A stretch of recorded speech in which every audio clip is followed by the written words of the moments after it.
Wait చేస్తున్నాను.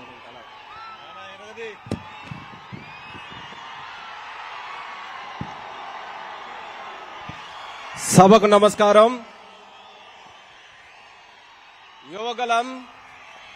యువగలం నవశకం కార్యక్రమానికి వేదికను అలంకరించినటువంటి అతిరథ మహారథులు, తెలుగుదేశం పార్టీ, జనసేన పార్టీ నుంచి కథలు వచ్చినటువంటి నాయకులు, జన సముద్రంలాగా మారించినటువంటి మా యొక్క కార్యకర్త సోదర సోదరీమణులు, మన తెలుగు మహిళలు, వీర మహిళలు, ఉత్తరాంధ్ర నుంచి కథలు వచ్చినటువంటి ప్రతి ఒక్క సోదర సోదరిమణికి కూడా స్వాగతం సుస్వాగతం పలుకుతూ ఈ యొక్క సభా మందిరం మీ అందరి కోసం ఎదురు చూస్తుంది.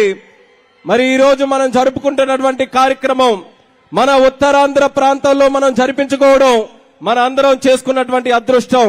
ఉద్యమాల పురిటిగడ్డగా ఉన్నటువంటి ఉత్తరాంధ్రలో దేశ రాజకీయ చరిత్రలో ఒక ఘట్టంగా మిగిలిపోయేటటువంటి కార్యక్రమమే ఈ యువగలం నవశకం కార్యక్రమం అనేది మీ అందరికీ కూడా తెలియజేసుకుంటున్నాను.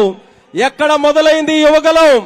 జనవరి 27 కుప్పంలో మొదలైనటువంటి యువగలానికి చిత్తూరు చిందులేసింది, కడప కదిలింది, కర్నూలు కన్నుల పండుగగా మారింది, అనంతపురం ఆత్మీయతను చాటుకుంది, నెల్లూరు నడుము బిగించింది, ఒంగోలు ఉరకలేసింది, గుంటూరు గర్జించింది, కృష్ణమ్మలా కరుణ చూపించింది, గోదావరి గర్జించింది, విశాఖపట్నం విజృంభించింది, విజయనగరం విజయ పతాకాన్ని ఎగరేసింది.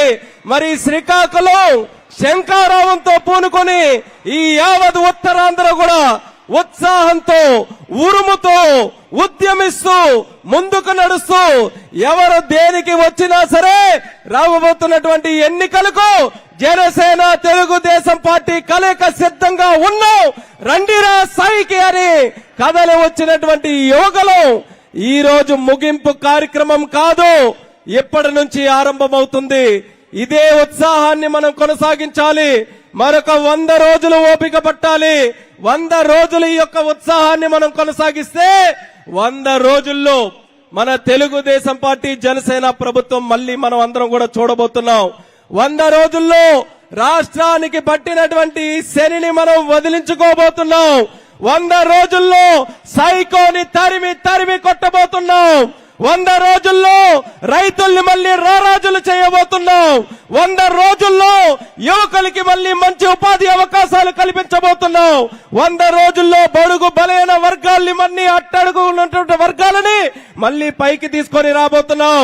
100 రోజుల్లో దళితుల పైన, ఆడపడుచుల పైన జరుగుతున్నటువంటి అన్యాయాలని, అగాత్యాలకి అడ్డం పెడుతున్నాం. 100 రోజుల్లో పోలవరాన్ని పూర్తి చేయడానికి మళ్ళీ శంఖారావం పూనుకోబోతున్నాం. 100 రోజుల్లో మనకంటూ ఒక రాజధాని ఉందని గొప్పగా చెప్పుకునే విధంగా అడుగులు వేయబోతున్నాం.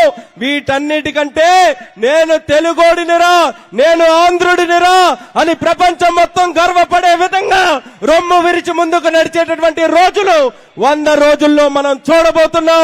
దానికి ఈ రోజు జరుగుతున్నటువంటి సభ సాక్ష్యం అనేది కూడా మీ అందరికీ తెలియజేస్తున్నాను.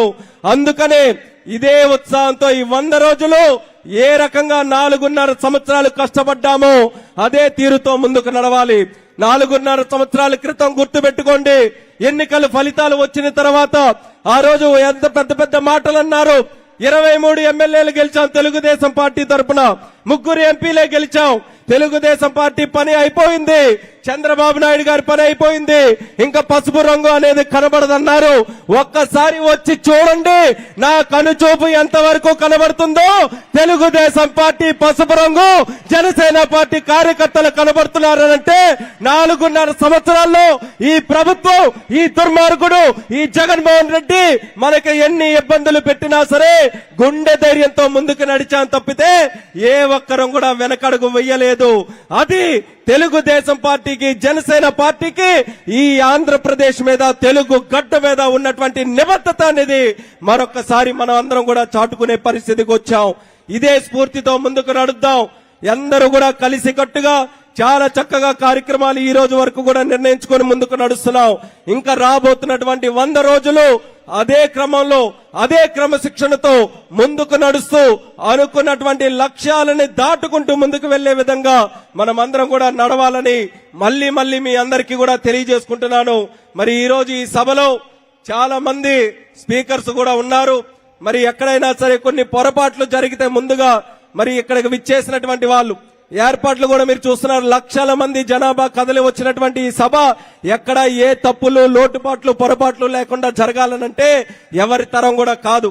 అందుకే పెద్ద మనుషుల్లా ఎవరికైనా ఎక్కడైనా బాధ కలిగినా ఎక్కడైనా ఏదైనా తప్పు జరిగిందని అనిపించినా సరే మనస్ఫూర్తిగా మీరందరూ కూడా క్షమించి ఇది మన కార్యక్రమం, మన కార్యక్రమంలో ఏ ఇబ్బందులు వచ్చినా సరే అది అందరం కూడా కలిసికట్టుగా భరించాలనే ఆలోచనతో అందరూ కూడా ఆశీర్వదించండి.